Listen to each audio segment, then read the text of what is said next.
The Hunchback of Notre Dame is one of Disney's darkest and most complex films, exploring themes of religion, morality, and the nature of good and evil. But beneath the surface of this dramatic story lies a theory that suggests a much darker narrative, that Quasimodo is not just a tragic hero, but a symbol of the deep societal fears and prejudices that still resonate today.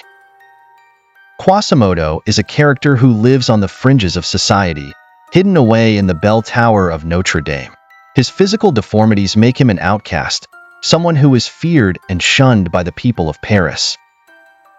He is hidden in the cathedral by Frollo, who raises him but also keeps him prisoner, telling him that the outside world is cruel and dangerous.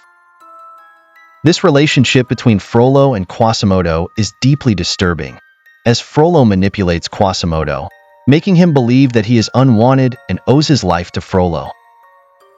This narrative of exclusion is central to Quasimodo's story. He longs to connect with others, but fears the judgment that his appearance inevitably attracts. This raises questions about how society treats those who are different. Quasimodo is kind and good-hearted, but he is seen as a monster because of his appearance.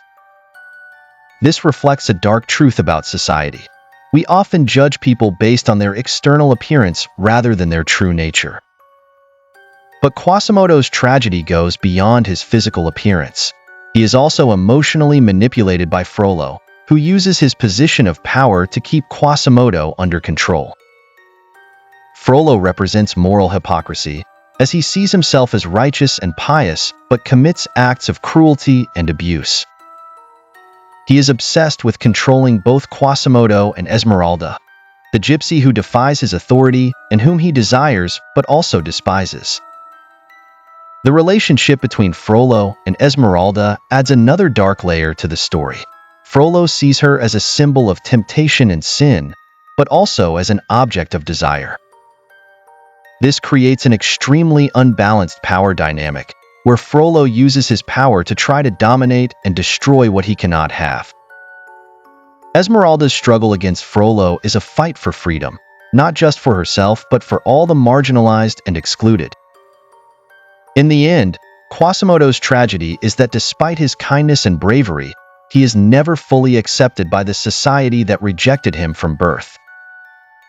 In the end, Quasimodo's tragedy is that despite his kindness and bravery, he is never fully accepted by the society that rejected him from birth.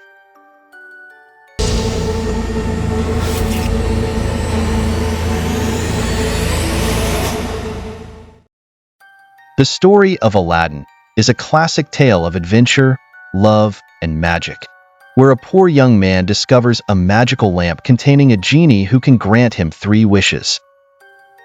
But what if the genie is not as benevolent as he seems? What if, instead of being a friend and guide, the genie is a manipulative and cunning spirit who leads Aladdin into a web of deceit and destruction? First, let's consider the nature of the genie. He is a powerful entity capable of bending reality to his will, but he is also trapped in a lamp, bound to serve whoever possesses it. This paradoxical existence, being both all-powerful and enslaved, creates a complex character. The genie is not just a wish granter. He is a being who has been denied freedom for centuries. This could lead to resentment, and perhaps even a desire to manipulate those who hold his lamp to achieve his own ends. The first wish that Aladdin makes is to become a prince, a decision that immediately sets off a chain of events that bring danger and chaos into his life. But did the genie truly have Aladdin's best interests at heart when granting this wish? By making Aladdin a prince, the genie effectively thrusts him into a world of political intrigue, deception, and violence. Aladdin is now in direct conflict with powerful figures like Jafar, who will stop at nothing to get what they want. Furthermore, the genie's humorous and charismatic nature could be a mask for his true intentions. He encourages Aladdin to pursue his desires without fully considering the consequences. This reflects a darker theme, the idea that wishes and desires can be double-edged swords, leading to unforeseen dangers. The genie's cheerful demeanor could be a way to distract Aladdin from the true risks of the wishes he is making. As the story progresses, Aladdin's life becomes increasingly complicated and perilous. He is forced to lie, deceive, and fight to maintain the illusion of being a prince, all while trying to keep the genie a secret. The pressures mount, and the once simple life of a street rat becomes a tangled web of deceit and danger. In the end, the theory suggests that the genie is not just a servant to Aladdin, but a manipulator who uses Aladdin's wishes to bring about his own goals. The genie might be seeking his own freedom, but at what cost?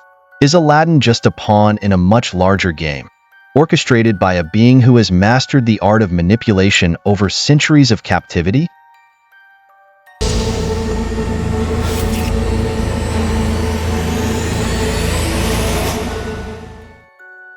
When Frozen was released, it quickly became a global phenomenon, with its story of sisterhood, true love, and acceptance. But behind the cheerful songs and happy ending, there's a theory that suggests Elsa's story is actually a metaphor for the struggle against a mental disorder. From a young age, Elsa struggles to control her magical powers, which she doesn't fully understand and fears. Her parents, in an attempt to protect her and those around her, isolate her and teach her to conceal, don't feel. This is a reflection of the stigma associated with mental disorders, where those who suffer are often taught to suppress their emotions and hide their struggles to avoid society's judgment. As Elsa grows, her isolation deepens. She becomes increasingly distant from those around her, including her sister Anna. This is typical of many people who suffer from mental disorders, who often feel disconnected and unable to relate to others. Elsa's fear of hurting those she loves is another common manifestation, where the individual fears that their mental condition could cause harm to their loved ones. When Elsa finally loses control and her powers are revealed to the world, it's like a nervous breakdown, a culmination of years of emotional repression and isolation. Her escape to the mountains, where she builds her ice castle, symbolizes a complete withdrawal from the world, a safe haven where she believes she can no longer hurt anyone. The song, Let It Go, can be seen as an expression of liberation, but also of resignation. Elsa accepts who she is, but at the same time, she distances herself even further from the world around her. However, the true turning point in Elsa's story comes when she begins to understand that she doesn't have to fight alone. Reconnecting with Anna and understanding that true love, not romantic love, but familial love, can help her control her powers, is a powerful metaphor for the importance of emotional support and acceptance in overcoming mental challenges. But the theory doesn't stop there. Frozen also makes us question how society deals with those who are different or have invisible struggles. Elsa's fear of being seen as a monster, of being rejected and isolated, is something that many people with mental disorders face. And society's response upon discovering her powers, fear, and the attempt to contain her reflects how we often respond to what we don't understand with rejection or attempts at control. Ultimately, Frozen is a story about acceptance, not just of who we are, but also of others, with all their complexities and struggles. Elsa's journey is a powerful metaphor for the struggle against mental disorders and the importance of love and acceptance in the healing journey.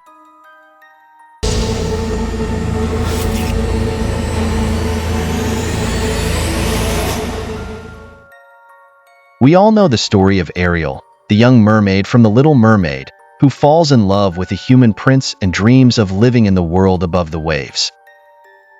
But what if this story is not as simple and sweet as it seems? What if Ariel, with her beautiful voice and burning desire, is actually a creature from the depths with much darker intentions? Let's explore mermaid mythology for a moment. In many cultures, mermaids are seen as entities that belong neither to the human world nor to the marine world, but to the domain of the unknown. They are beings who, by nature, live between two worlds but belong to neither. This sense of displacement is something that Ariel experiences deeply. She desperately wants to be part of the human world, but in doing so, she denies an essential part of who she is. But what if this pursuit of the human world is not just an innocent desire? In the original story written by Hans Christian Andersen, the Little Mermaid not only desires to become human for love, but also because, as a human, she could gain an immortal soul, something mermaids do not have. The Disney version softens this narrative, but Ariel's desire to escape her true nature remains. She doesn't want to be a mermaid. She wants to be something different, something better. And here comes the theory. What if Ariel, by renouncing her mermaid nature, is also renouncing a darker part of herself? When she makes the pact with Ursula, it's not just her voice at stake. She is, in a way, giving up her own identity, and perhaps even her own soul, in exchange for something she believes is better. But what does this really mean? The idea that Ariel might be a more tragic figure, a mermaid willing to destroy who she truly is to achieve something she can never have, is incredibly powerful and disturbing. Moreover, Ursula's presence as the antagonist adds a layer of complexity to this theory. Ursula is not just a villain. She is a figure who deeply understands people's desires and weaknesses. By offering Ariel a chance to be human, she is not just granting a wish, but also exploiting the most vulnerable and darkest parts of Ariel. She manipulates Ariel, making her believe that her dreams are more important than her own nature. This narrative leads us to question the true cost of desire. How far is Ariel willing to go to achieve her dreams?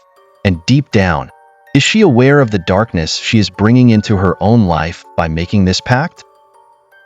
Ultimately, this theory turns The Little Mermaid into a story about the dangers of abandoning who we are in pursuit of something that may never be achieved, and the devastating consequences that can bring.